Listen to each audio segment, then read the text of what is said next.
a video about cervical screening. Emily's cervical screening story. Emily gets a message from her doctor on the NHS app. Some people get a text message. Some people get a letter. The message asks Emily to book an appointment. The appointment is for cervical screening. Emily is 25 years old. People get their first cervical screening invitation when they are 25. Emily will be invited every 5 years until she is 64. Sometimes people are asked to come back sooner. Emily wants more information about cervical screening. Emily talks to someone she trusts. They look at the NHS website together. Emily finds information about cervical screening. Emily now has the information she needs. Emily can choose whether to have cervical screening. It is her choice. Emily decides she wants to have cervical screening. She rings the number from her message and makes an appointment. What is cervical screening? Cervical screening helps prevent cervical cancer. Cervical screening checks for changes in the cervix. You may hear people call cervical screening a smear test. Cervical. Cervical means to do with the cervix. Cervix. Most women have a cervix. The cervix is the opening to the womb from the vagina. Some transgender men have a cervix. Some non-binary people have a cervix. Cervical screening test. A cervical screening test is a check for people who feel well. Cervical screening tests help to find problems early. The test checks for signs that something is not normal. Emily's cervical screening test is not about looking for cancer. Cervical screening checks for changes in the cervix. Some changes can turn into cervical cancer if they are not treated. Cervical screening helps prevent many cases of cervical cancer. Why is cervical screening important? Emily wants to know why changes happen in the cervix. Most changes in the cervix are caused by HPV. HPV is a virus. HPV can be passed from one person to another during sex. Everyone with a cervix should have a cervical screening, including women who only have sex with women, people who have only had one sexual partner, people who have not had sex for a long time, people who have had the HPV vaccine. HPV often goes away on its own. Sometimes it stays in the body for a long time. Sometimes HPV can cause cervical cancer. Emily's screening test checks for these changes. A nurse or doctor does cervical screening.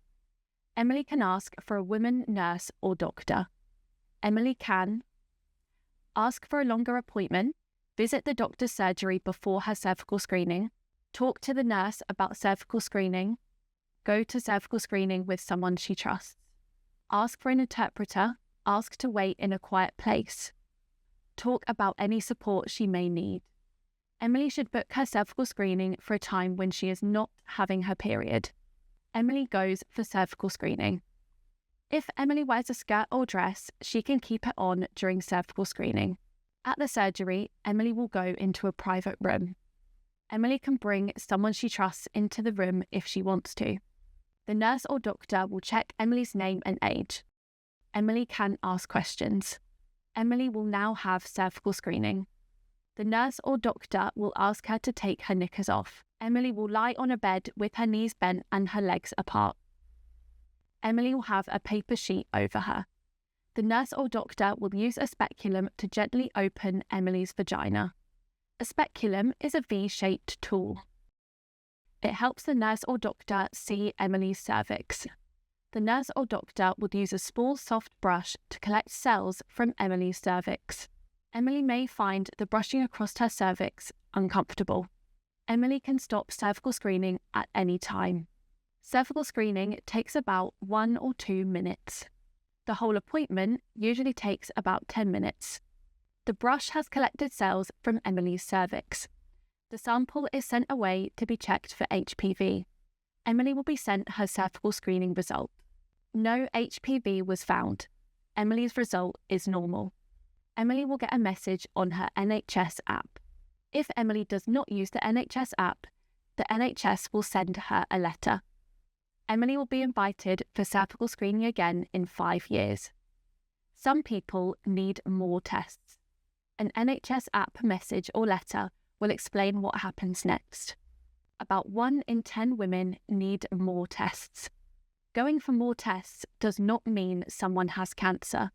Some people need more regular checks. Some people need a different test or treatment. It is very rare for cervical screening to find cancer. Between screening appointments. Cervical screening is for people who feel well. Emily should not wait for her next cervical screening appointment if she has symptoms. Emily should see a doctor if she has pain or bleeding during or after sex, pain in her lower back or lower tummy, bleeding from her vagina when it is not her period, any unusual fluids from her vagina. Where Emily can get help. Emily can get help from her doctor's surgery, someone she trusts. Emily can talk to her doctor's surgery about cervical screening appointments, cervical screening results, any symptoms or worries. This video has been developed by Thinklusive for NHS Essex. For more information, visit essex.icb.nhs.uk and thinklusive.org.